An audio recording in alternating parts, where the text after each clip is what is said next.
वक्रतुंड महाकाय सूर्यकोटि संप्रभा निर्विघ्नं कुरु मे देव सर्वकार्येषु सर्वदा।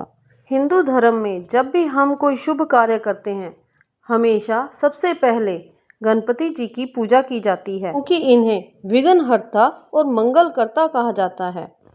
भाद्रपद मास के शुक्ल पक्ष की चतुर्थी को गणेश चतुर्थी का पर्व बड़े ही धूमधाम से मनाया जाता है, क्योंकि इस दिन भगवान श्री गणेश जी का जन्म हुआ था। आप सबको गणेश चतुर्थी की बहुत ज़्यादा मंगल बधाई हो। व्रती को चाहिए कि प्रातः काल जल्दी उठकर स्नान करे और स्वच्छ वस्त्र धारण करे। घर के उत्तर पूर्व दिशा में पूजा स्थान को गंगा जल से छिड़ककर पवित्र कर ले। मिट्टी या धातु की गणेश प्रतिमा को स्थापित करें। उसके बाद गणपति जी की प्रतिमा को लाल या पीले वस्त्र पर विराजमान करें। सबसे पहले गणेश जी का ध्यान करें और संकल्प लें, मैं आज भाद्रपद शुक्ल चतुर्थी का व्रत पूरी श्रद्धा से कर रहा हूँ या कर रही हूँ।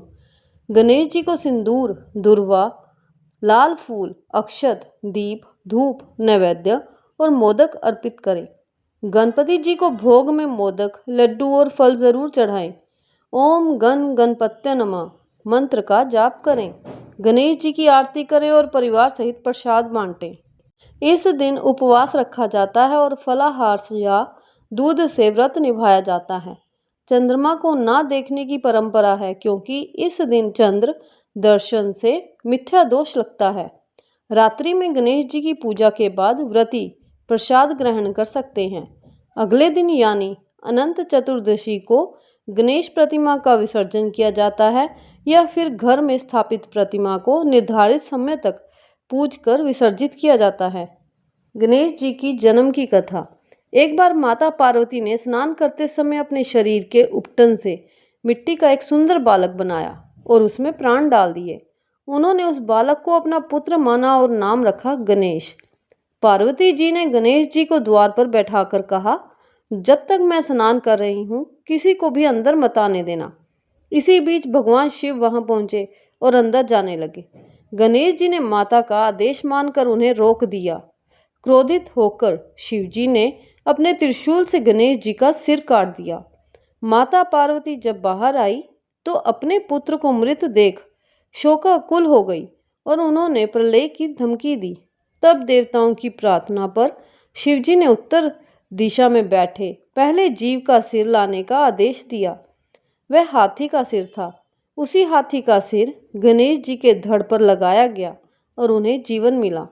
शिवजी ने उन्हें सर्वप्रथम पूज्य देवता का आशीर्वाद दिया। अब हम दूसरी कथा का श्रवण करेंगे, चंद्रमा का श्राप। एक बार गणेश जी ने भक्ति भाव से अपने भक्तों के घर जाकर खूब लड्डू खाए। पेट भारी होने पर वे अपने वाहन मूषक पर सवार होकर लौट रहे थे। अचानक रास्ते में उनका संतुलन बिगड़ गया और वे गिर पड़े। इसी समय आकाश में बैठे चंद्रमा ने उनका उपहास किया और हंसने लगे।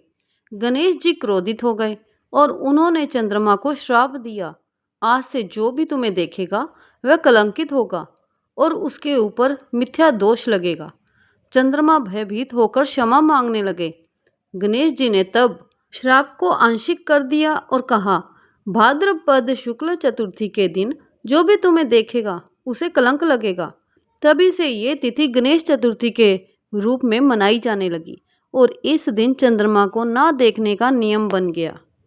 तभी से ऐसा कहा जाने लगा कि चतुर्थी के दिन चंद्रमा को ना देखें तो अच्छा है। तीसरी कथा गणेश जी और कुबेर जी की। एक बार धन के देवता कुबेर ने अपने वैभव का गर्व दिखाने के लिए भगवान शिव और माता पार्वती को भोजन का निमंत्रण दिया। शिव पार्वती जी ने मना कर दिया पर गणेश जी को भेज दिया। गणेश जी वहां पहुंचकर इतना भोजन करने लगे कि कुबेर का सारा भंडार खाली हो गया, लेकिन उनका पेट फिर भी नहीं भरा। भूख बढ़ती देख कुबेर भयभीत हो गए और शिवजी के पास भागे। शिवजी ने मुस्कुराकर कहा, गणेश जी को भोजन नहीं बल्कि भक्ति चाहिए। जाओ और उन्हें सच्चे मन से भोग अर्पित करो। कुबेर ने विनम्र होकर गणेश जी को भोजन अर्पित किया और क्षमा मांगी। गणेश जी का पेट शांत हुआ और कुबेर का अभिमान भी दूर हो गया। इससे ये शिक्षा मिलती है कि भगवान को अहंकार नहीं बल्कि सच्चे मन से और सच्ची भक्ति से ही पाया जा सकता है। इस प्रकार गणेश चतुर्थी का ये पावन व्रत न केवल भगवान गणेश के जन्मोत्सव के रूप में मनाया जाता है बल्कि भक्तों के जीवन से सभी बाधाओं को दूर करने वाला भी माना जाता है। तो आइए इस गणेश चतुर्थी हम सब मिलकर बप्पा से यही प्रार्थना करें, विघ्न विनाशक गणपति बप्पा हमारे जीवन से दुख और संकट दूर कर सुख समृद्धि प्रदान करें। बोलो गणपति बप्पा मोरिया, मंगल मूर्ति मोरिया।